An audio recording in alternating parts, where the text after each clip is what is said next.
Come, let me tell you all about my final hours in Tokyo, Japan, specifically in the People Them Airport. Jay and I were telling ourselves our final goodbye, saying bye to the hotel, saying bye to everything. Once we parted ways at the airport, I was actually super early, but got to check in for my flight. First thing I wanted to show y'all was things that make sense. Look how you don't have to break your back, ice up your suitcase just to weigh your bags. You just roll it on. It was so easy. Never mind that I was overweight and I had to repack about 3 times. But once we got over that, I went upstairs and went on this bridge. I think I was in Terminal 2 and they have this wooden Japanese bridge built upstairs, and then you could see crowd of people checking in below. So I went up here to look at the view. They also have these art installations that are here as well. Very cultural. And if you need to get one more capsule tour, they have a whole section at the top to you know what else? They have this section where you can write and leave a message to the world on the wall of the airport. A lot of people in the different languages. That's a piece of themselves here in Japan. I love that they have this and here. If you're ever passing through this airport, I highly recommend you do it. You just pay some money in this machine. You get it. They have the markers and everything. I didn't have no cash, so I couldn't do it, but next time. It did lead me to this sign though that says observation deck and Tokyo Pop Town. What in heaven's name? So you know me follow daddy. I saw model airplanes. Russell, I was thinking about you. And continued to follow the signs to the Pop Town and the observation deck, and lo and behold, I discovered that you could walk outside to go and look at a section of the airport, go and see the planes. They had 1 or 2 cafes that you could go outside and eat and sit at, or if you just wanted to observe. Antigua used to have something like this back in the day, which was available to the public. For this one, I'm not sure if this is available to the public, but still, it was quite nice to go outside and see. Do you know of any of the airports that have observation decks like this? If you do, let me know in the comments. After that, I came back inside and stumbled upon the Pop Town, y'all. They had this area decorated like a street in downtown Tokyo. It had shops and restaurants that had a lineup and a waiting list, and I was like, oh, the food in there must be good. So me right now for me name, and then me scratch them out because I was like, I'm very hungry. I, however, went to the very end and found this quiet place and got some ramen and some sashimi salmon and enjoyed myself one last time eating the great Japanese food in the country. These udon noodles and beef were just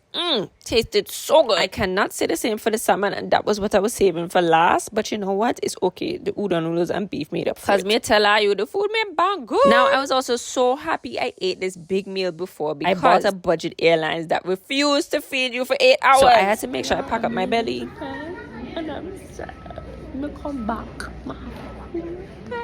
That was me saying I was sad to leave Japan. On this route, I flew to Malaysia, had a layover, and then flew to my final destination. Can y'all guess where I am? It's Bali, Indonesia.